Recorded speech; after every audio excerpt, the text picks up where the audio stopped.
नमस्कार। आज मैं आपको इंग्लिश ग्रामर का नेक्स्ट चैप्टर पढ़ाऊंगा। ये भी बहुत आसान चैप्टर है।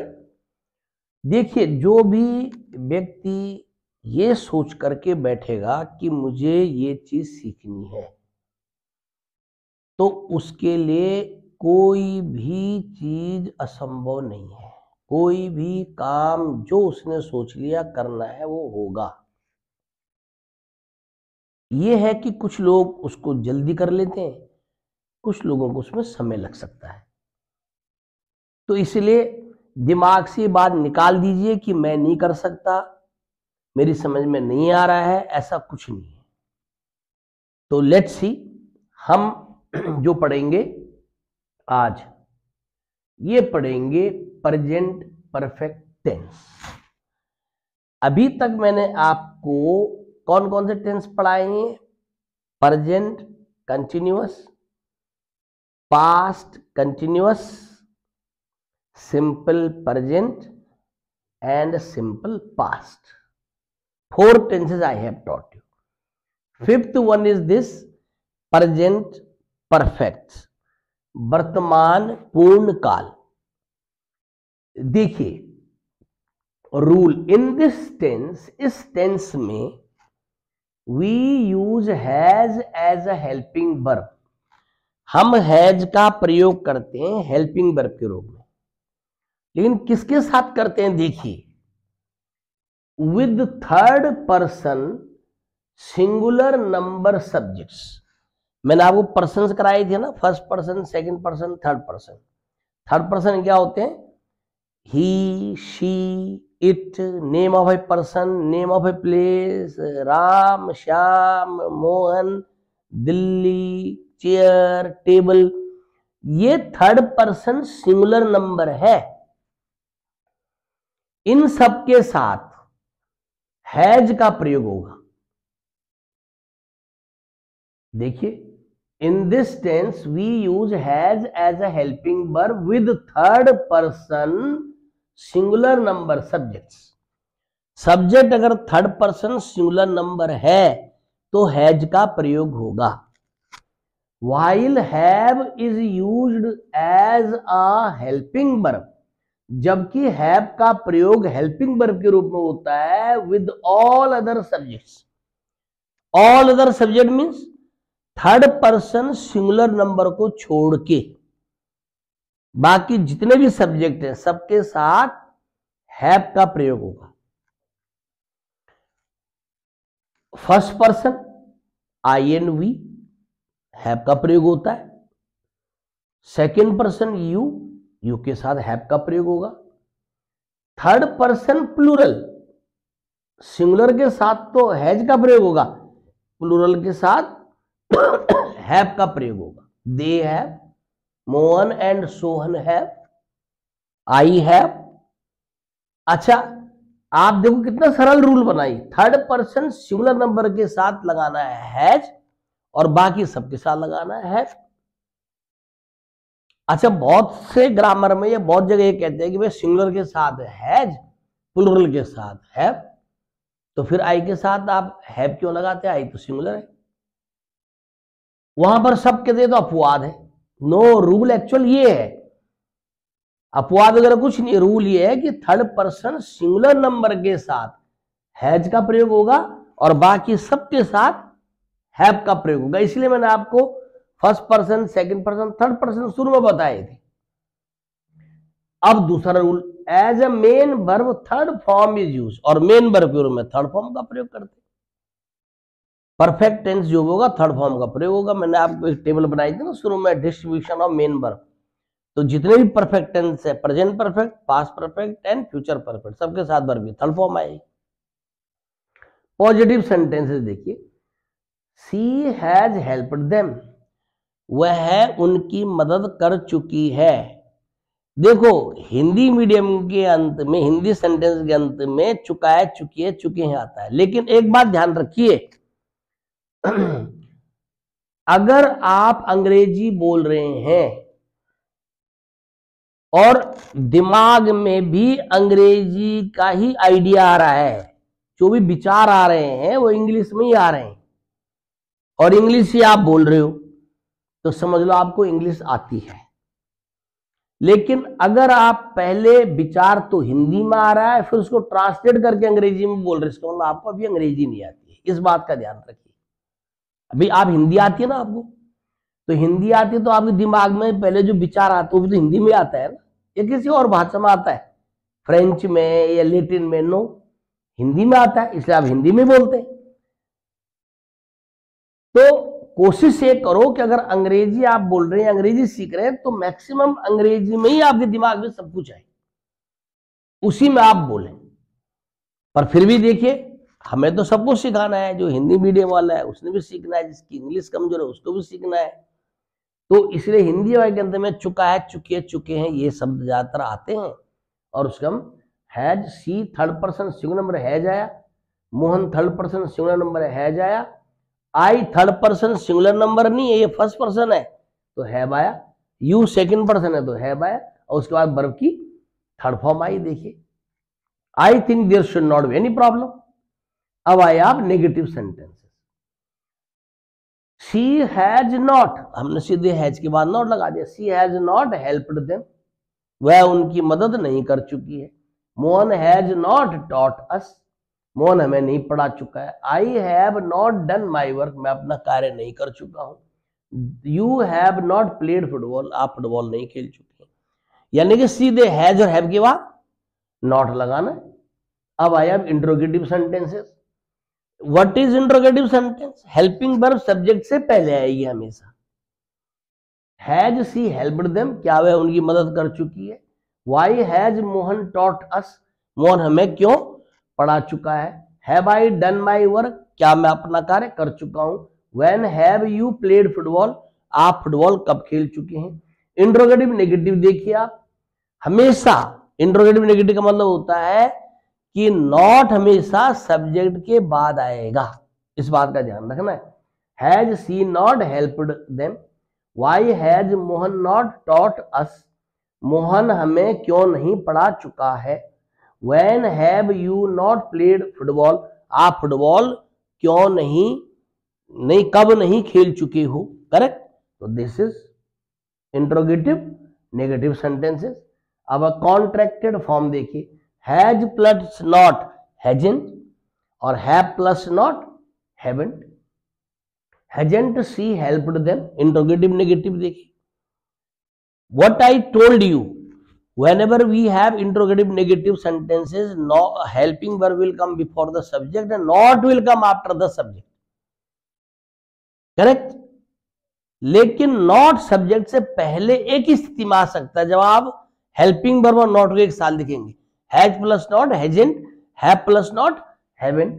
तो hasn't she helped them, you can't say has not she helped them, it will be wrong. Not अगर आप सब्जेक्ट से पहले लाओगे तो एक ही स्थिति में ला सकते, जब हैज और नॉट को एक साथ लिखोगे।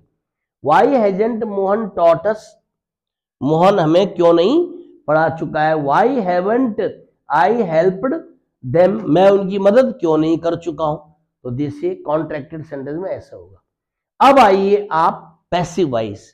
एक्टिव वॉइस समझ में आया? बहुत सिंपल है। If our subject is third person singular number, we use has as a helping verb. यदि हमारा subject third person singular number है तो हैज का प्रयोग सहायक क्रिया के रूप में होगा। बाकी जितने और सब्जेक्ट है we use have as a helping verb.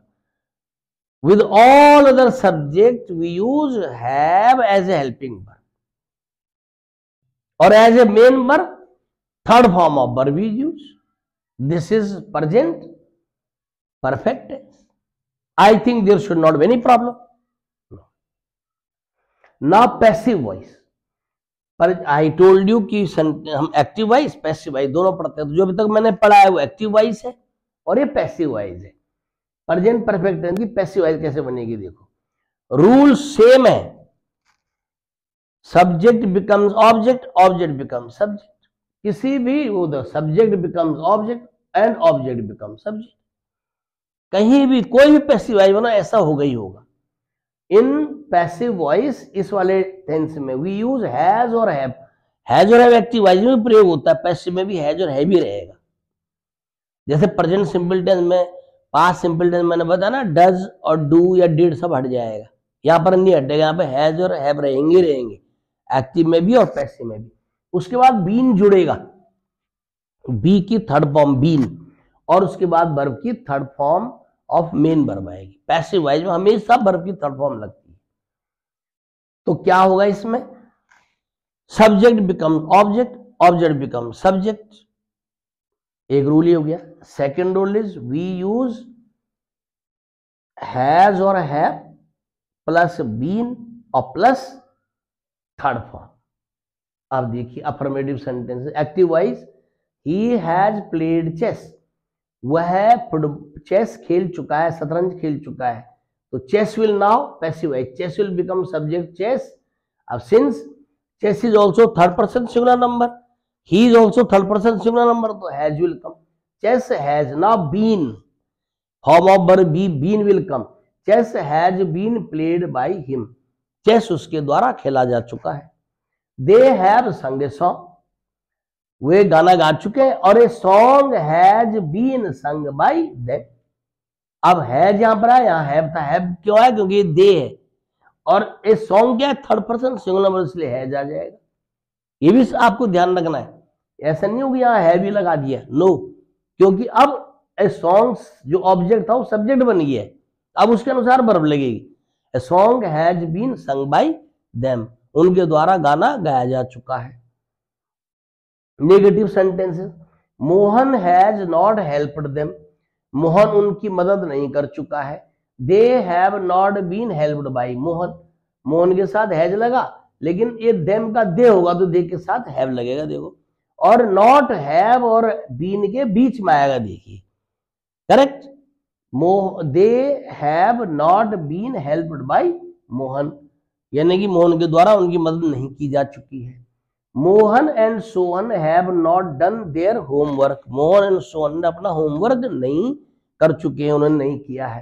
तो क्या होगा, the homework has not been. अब homework third person singular number की कैटेगरी में आ गया, तो आ गया has.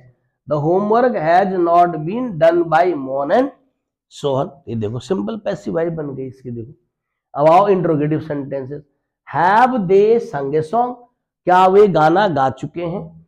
Has a song been sung by them, बिल्कुल हैव के साथ तो, दे के साथ तो हैव आया, लेकिन यहाँ पे सॉन्ग के साथ हैज आएगा। और इंट्रोगेटिव है तो चूंकि क्या होगा, हेल्पिंग वर्ब सब्जेक्ट से पहले आएगी आएगी।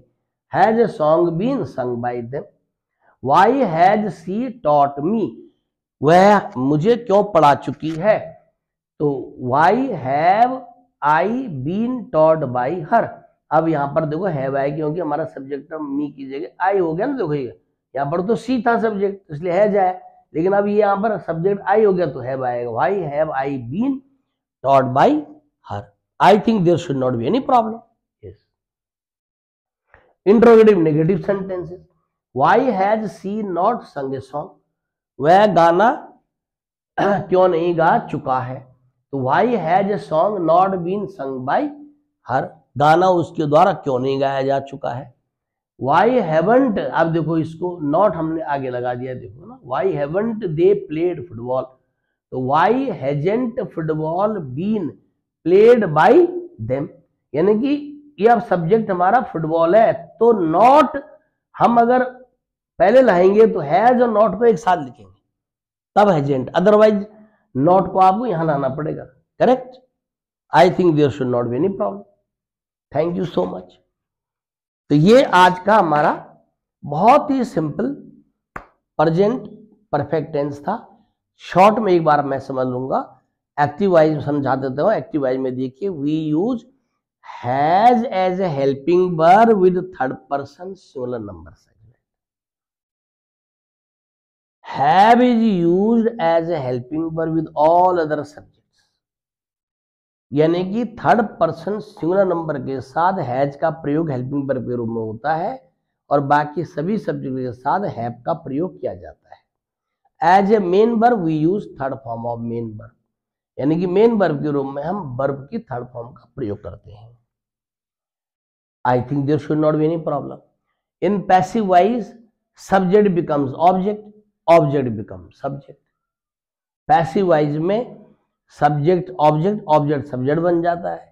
और इस वाले टेंस में हम क्या प्रयोग करते हैं, हैज और हैव का प्रयोग करते हैं, प्लस बीन लगाते हैं और उसके बाद वर्ब की थर्ड फॉर्म आती है। परफेक्ट में हैज हैव तो प्रयोग होगा ही होगा, वो एक्टिव वॉइस में होता है, पैसिव में भी होगा, करेक्ट। और उसके बाद बीन का प्रयोग होगा और उसके बाद वर्ब की थर्ड फॉर्म लगेगी, तो ये आपका पैसिव वॉइस हुआ। I think there should not be any problem. तो उम्मीद है कि आप सबको ये समझ में आया होगा। और हमारा एक और चैनल है भंडारी सर के नाम से, वो मोटिवेशनल चैनल है, उसमें हम तरह तरह की बातें आपको बताते हैं। आपका जीवन कैसे होना चाहिए, किस प्रकार से आप बर्ताव करेंगे, कैसे आप पढ़ेंगे, वो चैनल ओपन है सबके लिए। उसमें पेरेंट्स वगैरह जो भी वो करना चाहे है तो ये ओपन, आप कभी भी कुछ सीख सकते हैं, करेक्ट। और एक हमारा स्कूल है दूनवुड्स ग्लोबल स्कूल के नाम से, प्रेमनगर देहरादून में। बहुत बेहतरीन हमने कंसेप्ट लिया है और स्कूल को खोला है। अगर आप अपने बच्चे का उज्जवल भविष्य देखते हैं, बहुत सुंदर उसको बनाना चाहते हैं, तो आप जरूर हमारे स्कूल में आइए। Most welcome. God bless you. Thank you so much.